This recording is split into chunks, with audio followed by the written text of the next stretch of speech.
اللہ اکبر اللہ اکبر اللہ۔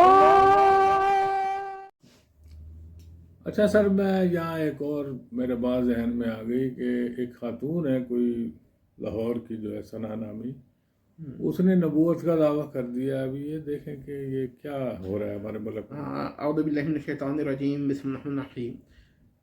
ایک خاتون عورت ہے، خاتون جس نے نبوہ کا دعویٰ کیا ہے اور بلکہ رسالت کا کیا، رسول کہنا شروع کیا ہے۔ تو دیکھیں بات یہ ہے کہ رسول اللہ کے بعد نہ کوئی نبی ہے، نہ کوئی رسول ہے، نہ مردوں میں نہ عورتوں میں۔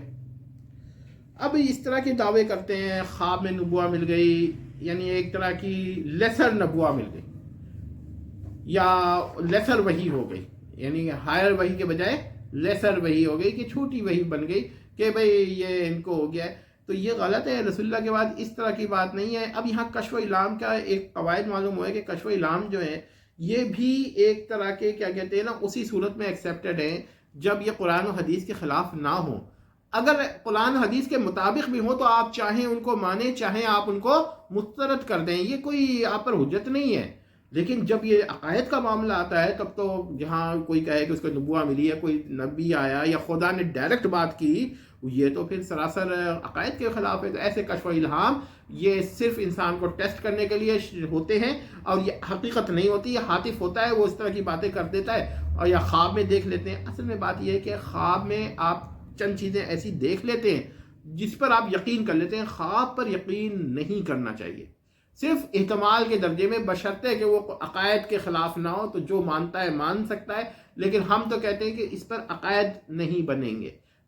سمجھ رہے ہیں بات کو؟ تو یہ اس عورت نے غلطی کی ہے، اس کو توبہ کرنی چاہیے، اس کو کلمہ پڑھنا چاہیے، رسول اللہ کو آخری نبی ماننا چاہیے، اور اپنے آپ کو جو اس نے رسول ہونے کا، خاتون رسول ہونے کا، فیمیل اپوسٹل ہونے کا، فیمیل میسنجر ہونے کا جو دعویٰ کیا ہے، اس پہ توبہ کرنا چاہیے۔ اگر وہ کہتی ہے کہ وہ لیسر میسنجر ہے یا مائنر میسنجر ہے تب بھی اس کو توبہ کرنی چاہیے۔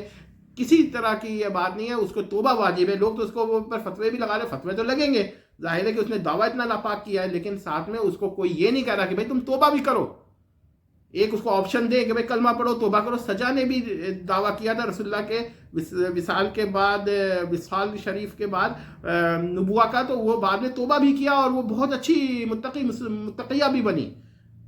حالانکہ وہ تو مسیلمہ کذاب کے پاس پہنچ کے اس سے شادی بھی کر لی تھی، مگر وہ دیکھیے وہ مارا گیا، جہنم رسید ہوا، اس نے توبہ کر لی۔ تو بات یہ ہے کہ ابھی بھی ہم اس کو کہتے ہیں توبہ کر لو، ابھی بھی چانس ہے۔ یہ ہر آدمی سے کہتے ہیں جو بدعتی ہے اور وہ توبہ نہیں کر رہا، تو اس کو کہتے ہیں بھائی توبہ کر لو، توبہ کا دروازہ کھلا ہوا ہے۔ تم لوگوں نے نبوت کا دعویٰ کیا ہے، رسول ہونے کا دعویٰ کیا ہے، تو توبہ کر لو۔ یا